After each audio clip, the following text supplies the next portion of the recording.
के मधुर नाम में एक बार फिर से आप सबका स्वागत है। और हम पवित्र आत्मा से संबंधित अपने अध्ययन को जो है लगातार कर रहे हैं।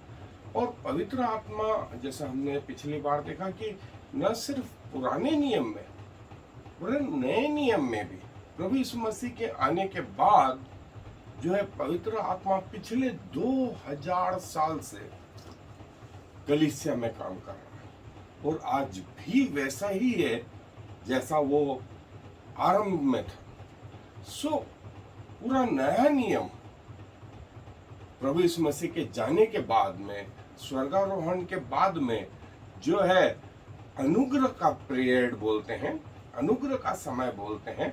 और ये अनुग्रह का समय पवित्र आत्मा द्वारा संचालित है। हमारे पापों के अनुसार हमसे व्यवहार नहीं किया गया, वरन हमने गलतियां करी, हमें उठा करके जो है परमेश्वर ने दंड नहीं दे दिया, वरन अपने प्रेम के वशीभूत होकर के हम पर दया करें। सो यदि बाइबल को देखें आप तो पृथ्वी के आरंभ से मूसा तक ऐसा काल जिसमें कोई लॉ नहीं था, जिसमें कोई नियम नहीं थे, जिसमें कोई किताब नाम की चीज नहीं थी, जिसमें कोई बाइबल नाम की चीज नहीं थी, पवित्र आत्मा काम कर रहा था। पवित्र आत्मा काम कर रहा था। फिर मूसा से मसीह यीशु तक का समय लॉ का समय है, जब व्यवस्था दी गई और लोग व्यवस्था के अनुसार चलने लगे। और तीसरा पीरियड मसीह यीशु से वर्तमान तक का और आगे भी जो रहेगा वो अनुग्रह का, ग्रेस का पीरियड, जिसमें पवित्र आत्मा की मुख्य भूमिका है। और हम आगे भी देखेंगे कि पवित्र आत्मा पृथ्वी के बनने के पहले से है। वो कैसा हुआ हो तो हम बाद में देखेंगे, लेकिन प्रभु यीशु मसीह पवित्र आत्मा के बारे में थोड़ा हमें बताते हैं। और बहुत सारी शिक्षाएं प्रभु यीशु मसीह ने पवित्र आत्मा के विषय में दी और कहा कि पवित्र आत्मा पिता में से निकला है। पिता के मन की बात को किसी ने जाना है तो पवित्र आत्मा ने जाना, और वो पवित्र आत्मा ही लोगों पर प्रकट करता है। सो मैं आपके लिए पढ़ रहा हूं यूहन्ना रचित सुसमाचार 15वां अध्याय और पद 26 और 27।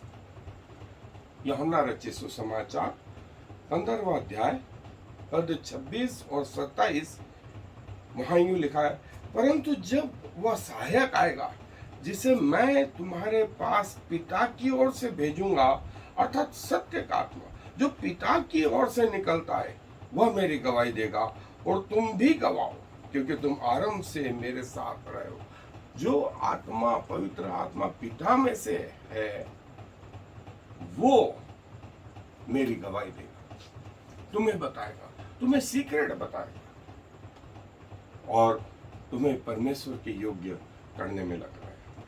सो आए हम थोड़ी देर तक अपने अध्ययन को जारी। जैसा हमने देखा कि पवित्र आत्मा नए नियम का सेंटर है और जो है प्रभु यीशु मसीह के बारे में, पिता के बारे में, स्वर्गीय जीवन के बारे में, मनुष्यों की अगुवाई के विषय में, मनुष्यों के अंदर रहने वाला जो है स्वयं परमेश्वर, और वो इस फॉर्म में। और पूरे बाइबल जो है पवित्र आत्मा से भरपूर है, और विशेष करके नया नियम। और हमने देखा था कि नए नियम में जो है, जैसे प्रभु यीशु मसीह का स्वर्गारोहण हुआ, पवित्र आत्मा पेंतिकोस्त के दिन उतर के आ गया। फिर पवित्र आत्मा ने न सिर्फ इजरायली या यहूदी लोगों को चुना, वरन गैर यहूदी लोगों में भी आ गया। और पिछले 2000 साल से वो कलीसिया में कार्यरत है। आज भी वो वैसा ही है जैसा वो आरंभ में था। और नए नियम में जो है पवित्र आत्मा जो है सुसमाचार में, चारों सुसमाचार में, मत्ती रचित सुसमाचार में, मरकुस रचित सुसमाचार में, लूका रचित सुसमाचार में, और जो हिस्सा हमने पढ़ा यूहन्ना रचित सुसमाचार में, और जो कोई पवित्र आत्मा के विरुद्ध में बात करेगा उसका पाप क्षमा नहीं किया जाएगा, ऐसा बाइबल बताती है।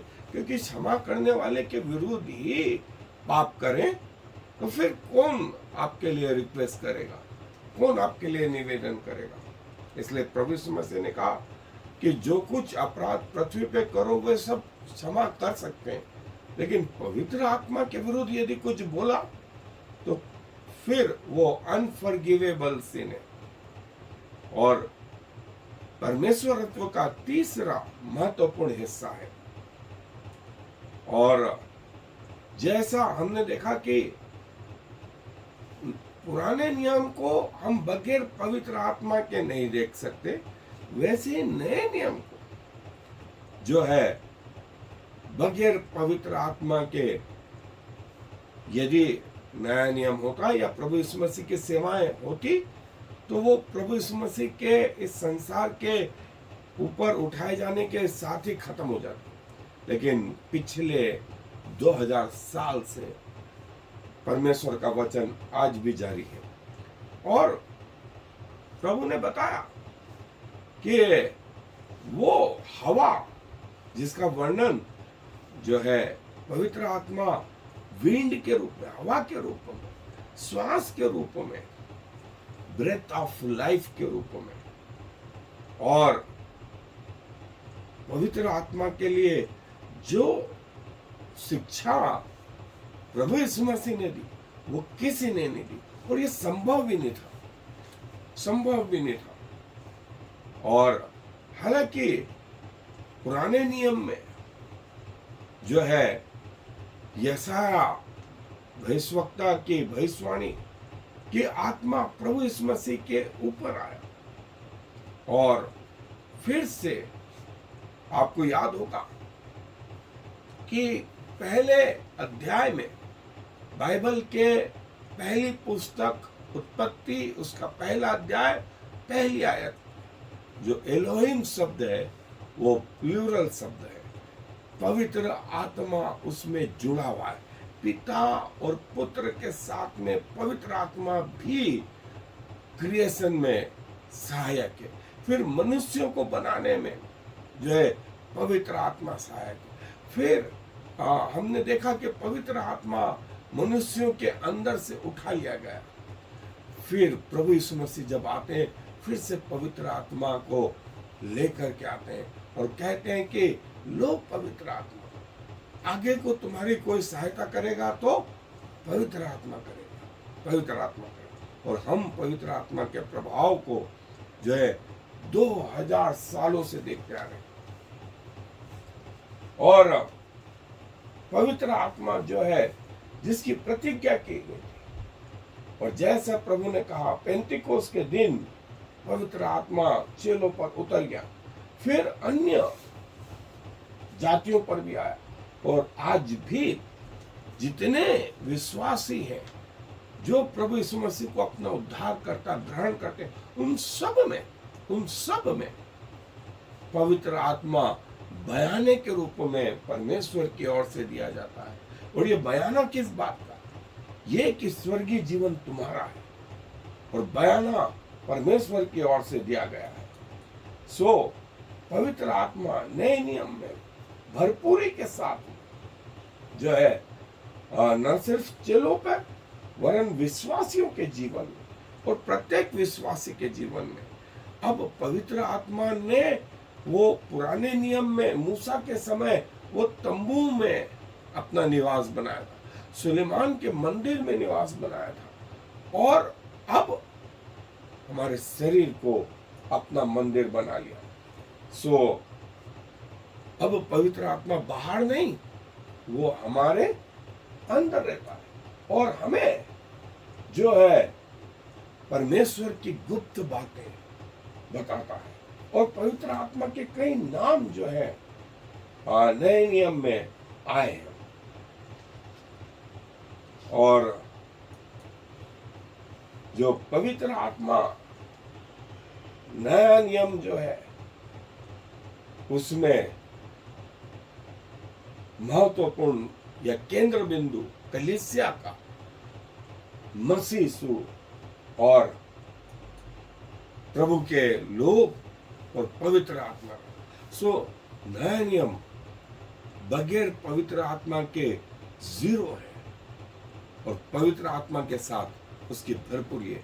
सो क्यों ना, जब आज वो फ्रीली अवेलेबल है, जिसकी कोई कीमत अदा नहीं करनी पड़ रही है, और पवित्र आत्मा हमारे अंदर आ जाता है, कितना बड़ा सौभाग्य है कि स्वर्ग का परमेश्वर अब दूर नहीं वरन हमारे शरीर में निवास कर आए। धन्यवाद देते हैं कि स्वर्ग से उतर करके इस पृथ्वी पर और पृथ्वी से जो है हमारे मन में आप आ गए पवित्र आत्मा के रूप में। और न सिर्फ एक विशेष जाति वर्ग के लिए, वरन जितनों ने आप पर भरोसा किया, जितनों ने आप पर विश्वास लाया, जितनों ने आपको अपना उद्धारकर्ता ग्रहण किया, उन सब को आपने ये पवित्र आत्मा का दान दिया।